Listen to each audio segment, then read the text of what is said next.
is currently midnight and I can't really sleep, so yeah.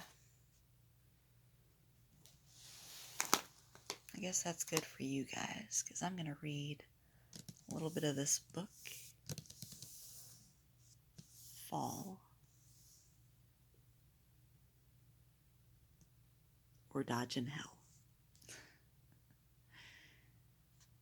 Because sometimes you feel like you're in hell, you know, you're up with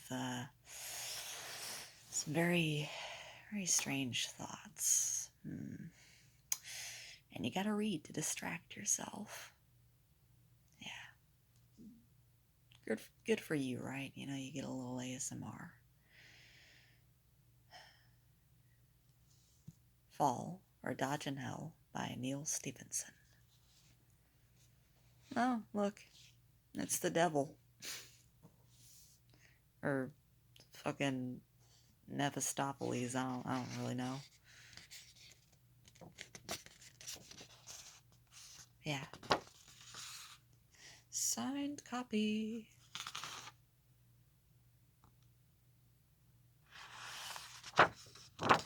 That's pretty cool.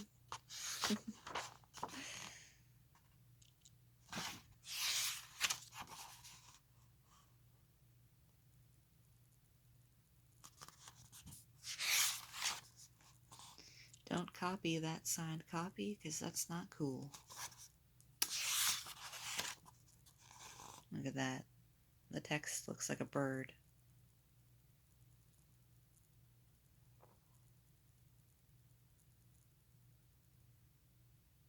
"2OL.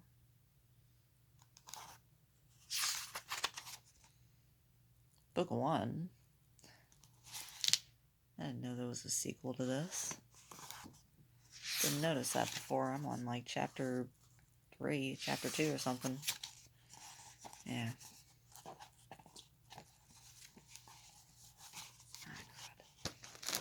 God. Check it out. The clip from this pretzel bag I'm going to put right there.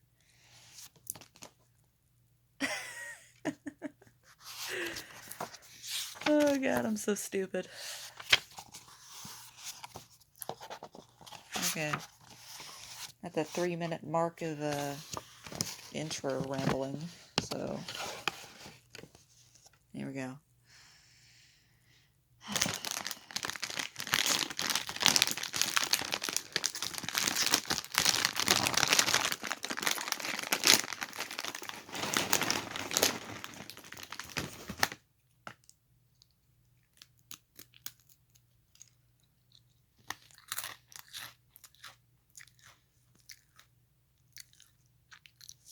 Why is it not focusing?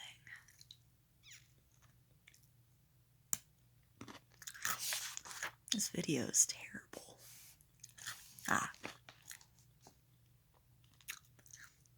Now, as you can see, chapter 1.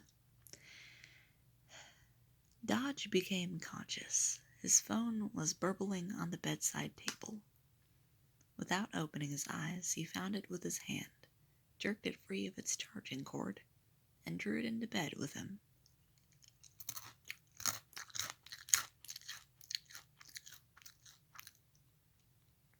He tapped it once to invoke its snooze feature. It became silent. He rolled onto his side and slid the phone under his pillow so that, when the alarm resumed in 9 minutes, he would be able to put it back into snooze mode with less trouble. It was a small miracle that his brain contained a sufficient 3D model of his bed and its surroundings that he was able to do what he had just done without opening his eyes. But there was no reason to press his luck. He felt no particular desire to go back to sleep, for he had been enduring a curiously bored dream whose central plot seemed to be the difficulty of finding coffee. I can relate to that. One time I had a dream that I tried to pour a cup of coffee and it just was not pouring.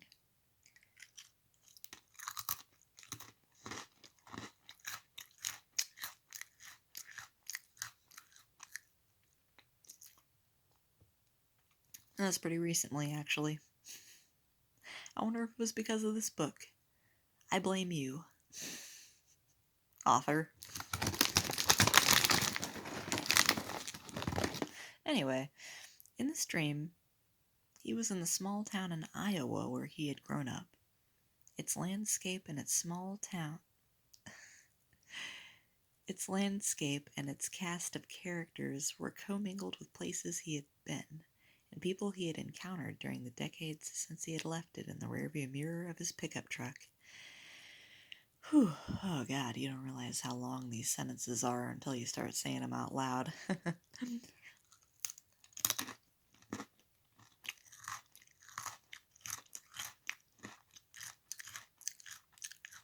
Like, keep it short and sweet, right? But the grid street pattern of that town, covering just a few square blocks and easily mastered by a boy on a bicycle, was, decades later, the spatial lattice on which virtually all of his dreams were constructed.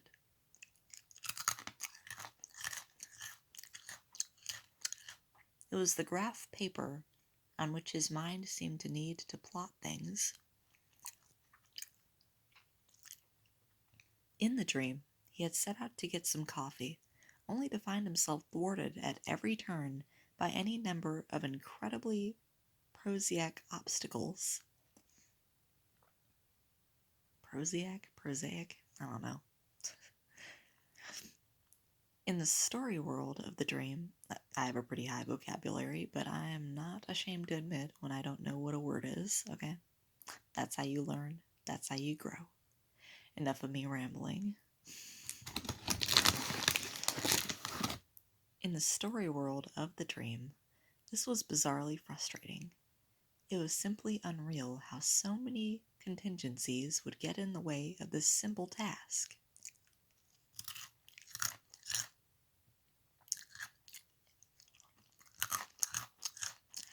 But from the point of view of the awake, or at least snoozing,